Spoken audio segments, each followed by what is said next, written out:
நமஸ்காரம். அஸ்மத் சர்வகுருபியோ நமஹ. சிவருத்ர சேனல் நேயர்களுக்கு வேங்கடம் ராம்நாராயண் அன்பு கலந்த வணக்கங்கள். என்றென்றும் நல்லதையே நினைத்து கொண்டிருக்கக்கூடிய கன்னிராசி அன்பர்களே, நண்பர்களே, குரோதி வருடம் ஆனி மாதம் 15/6/2024 பிறக்கக்கூடியது. நவமி திதியில் உத்தர நட்சத்திரத்தில் பிறக்கக்கூடியது. நமக்கு எப்படி இருக்கும்? கன்னிராசிக்காரர்களாய் நமக்கு சந்திரன் கேது கன்னியில் இருக்கிறார். 6ஆம் இடத்தில் சனி, 7ஆம் இடத்தில் ராகு, 8இல் செவ்வாய், 9இல் குரு, 10இல் சூரியன் புதன் சுக்கிரன் இருந்து நம்மை வழிநடத்துகிறார்கள். ஒரு பெரிய ப்ளஸ் பாயிண்ட் 10ஆம் வீட்டில் புதன் இருப்பது. நம்முடைய காரகன், அதாவது கன்னிராசிக்கு அதிபதியானவன் புதனோடு சூரியனோடு சம்பந்தப்பட்ட அந்த புதன் தன்னுடைய வீட்டில் மிதுனத்தில் அமர்ந்திருக்கிறார். அதனால் நாம் எடுக்கக்கூடிய முடிவுகள் நமக்கு மேன்மையை தரக்கூடியதாக அமைந்திருக்கிறது. எந்த முடிவாக இருந்தாலும் நாம் எல்லாம் சிந்தித்து செயல்படக்கூடியவர்கள். ஒரு தரத்துக்கு 2 தரம் ஆராய்ந்து ஒரு கையெழுத்து போடணும் அப்படின்னா கூட, அது கன்ஸ்ட்ரக்ஷன் பிஸ்னஸாக இருந்தாலும் அல்லது வீடு வாங்க போகிறோம் அப்படின்னு லோன் கையெழுத்து போடுறதுனாலும் நாம் 2-3 தடவை சிந்தித்து செயல்படக்கூடியவர்கள். அந்த முடிவை நாம் எப்பொழுதும் விடக்கூடாது. அந்த முடிவு நமக்கு ஏற்றத்தையும் மாற்றத்தையும் தரக்கூடியதாகவும் எதிர்வரக்கூடிய இந்த ஆனி மாதம் நமக்கு அமைந்திருக்கிறது.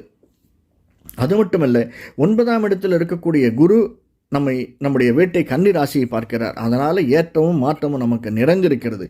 நம்முடைய 12ஆம் வீட்டை சனி பார்ப்பதனால் சில சங்கடங்கள் வரக்கூடும். 8ஆம் இடத்தில் செவ்வாயும் அமர்ந்து பூமி, நிலம், வாகனம் இது வாங்குவதற்கு ஒரு தடவை 2 தடவை நம்ம சிந்தித்து, அதுக்கு முன்னாடி ஒரு ஃப்ளாட் இல்லை சார், ஒரு வீடு பார்க்க போகிறோம், வீடு மாற்ற போகிறோம், அது ரெண்ட்டுக்கு தான் போகிறோன்னா கூட அங்கே தண்ணி தேங்குமா, நல்ல தண்ணி வசதி இருக்கா, நல்ல காற்றோட வசதி இருக்கா, இப்படியெல்லாம் பார்த்து ஒரு தடவை 2 தரம் கணவனும் மனைவியும் சேர்ந்து முடிவெடுப்பது. கொஞ்சம் பிரச்சனைகள் வரும், இல்லைன்னு நான் சொல்ல. கணவனுக்கும் மனைவிக்கும் இருக்கக்கூடிய உறவு கொஞ்சம் பிரச்சனை வரக்கூடியதாக இருந்தாலும் நம்முடைய புத்தியால் அது உடனே சரி செய்து கொள்ளப்படும்.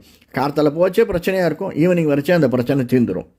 ஏன்னா நாம் கொஞ்சம் புத்தியால் செயல்படுறதுனால அந்த மாதிரி பிரச்சனைகள் இந்த ஆனி மாதம் வருவதும் அது தீர்ந்து போவதும் நமக்கு சகஜமாக அமைந்திருக்கிறது. அது மட்டும் இல்லாமல் 7ஆம் இடத்தில் இருக்கக்கூடிய ராகு மீனத்தில் இருக்கிறார்.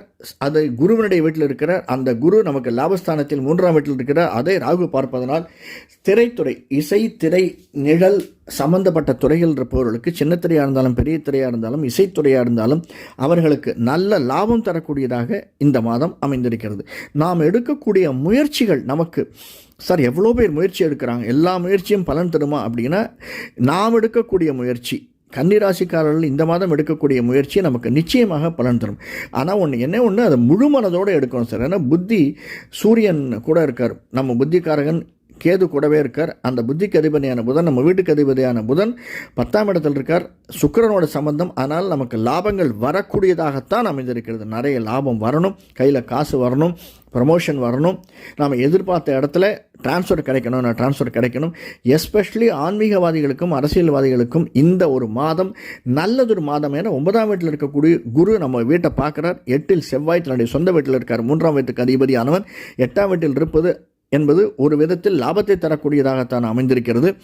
அதனால் நமக்கு ஒரு சின்ன ட்விஸ்ட் நம்முடைய வாழ்க்கையில் வருவதற்கான சாத்தியக்கூறுகள் இருக்குது. எதிர்பார்த்து காத்திருங்கள்.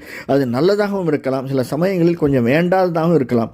சார் ட்விஸ்ட்டு எப்படின்னா, எதிர்பார்த்து காத்திருக்கணும்னா நம்ம போகச்சே வண்டி எடுக்கச்சாவே வண்டி பஞ்சர் ஆகிடும் நம்ம எதிர்பார்க்கறதில்ல. ஆனால் போகிற இடத்துல வண்டி பஞ்சர் ஆகிடும், என்ன பண்ணுறது, அதை அட்ஜஸ்ட் பண்ணிக்க வேண்டியதான். அந்த மாதிரி சிறு சங்கடங்கள், சில உபாதைகள் நமக்கு ஏற்படுறதுக்கு, வயிற்று பிரச்சனைகள், வயிற்றுப்போக்கு வருவதற்கான சாத்தியக்கூறுகள், மன சஞ்சலம் அதிகமாக இருப்பதற்கான சாத்தியக்கூறுகள் அதிகமாக இருக்குது. இது ரெண்டையும் நம்ம பார்த்துக்கணும்.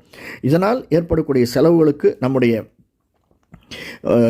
குலதெய்வம், இஷ்டதெய்வம் தான் நமக்கு காப்பாளர்களாக வரக்கூடியவர்கள். புதன்கிழமைகள் ஈவினிங் 7 to 8 கோவிலுக்கு சென்று பெருமானை வணங்கி வருதல், வீட்டிலேயே இருந்து நம்ம முருகனையோ அல்லது சிவனையோ வணங்கி வருதல், விளக்கேற்றி ஈவினிங் 7 to 8 ஆராதித்து வருதல் நமக்கு மேன்மையும் லாபத்தையும் தரக்கூடியதாக இந்த மாதம் அமைந்திருக்கிறது.